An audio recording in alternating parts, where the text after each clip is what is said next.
Hi there. I'm just answering some questions that people have been throwing at us, so I thought I'd put something together. The third question is, and it's a real presumption, oh, it must be cheap there.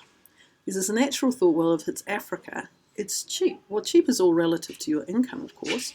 If you have $1 billion or $10 million, spending $300,000 on a yacht or a boat is not really a big deal.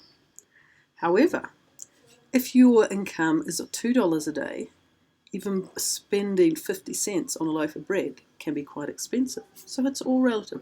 Now, Nairobi compared to Sydney, where we used to live, yes, it is much cheaper. For example, rent. We pay about $1,000 rent a month here. Everything's done on the month.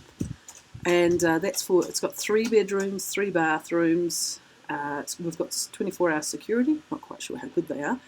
And we're close to some shopping malls, so our location is quite a good one to live in. We've got friends who pay $20 a month for their tiny one-room place. So it's all quite relevant, really. We visited some friends last week who they spend about $150 a month. And they've got 2 bedrooms, a small lounge, and a tiny little nook for a kitchen. So accommodation really does vary, as well as incomes. If you just graduated with an MBA, you're probably going to be on $1,000 a month. I've known people who are accountants who are probably on $450 per month.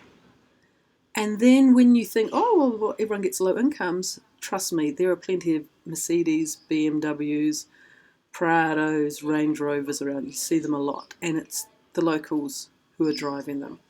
So don't assume that everyone here is poor, because it's a really big assumption.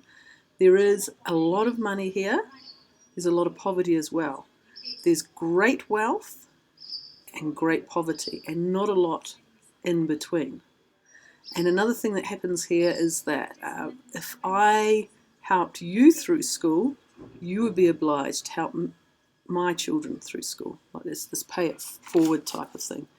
So is it cheap to live in?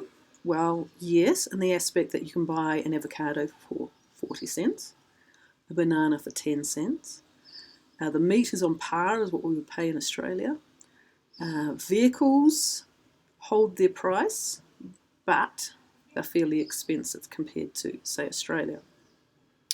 Clothing is very expensive, and that's because it's pretty much all imported. If you want to, you can go to, it's called Mtumba, which is the markets, and you can buy something for a couple of dollars. I think we paid $5 for a pair of sunglasses, obviously not polarized, knockoffs of something, but you can do that. Our electricity works out $100 a month. Our internet is about $60 a month. Running mobile phones and the internet on your phone is really, really cheap. You don't do packages or anything like that.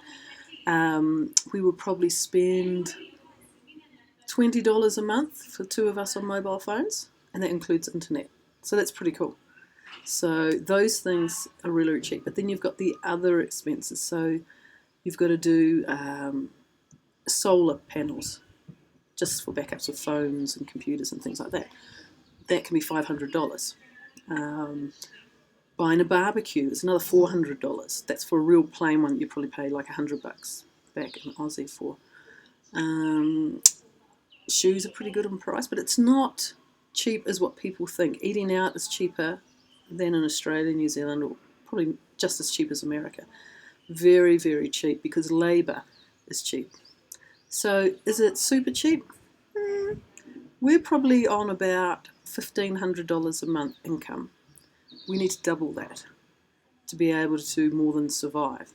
Things like, healthcare, and this month it cost Pete $400 when he broke his arm.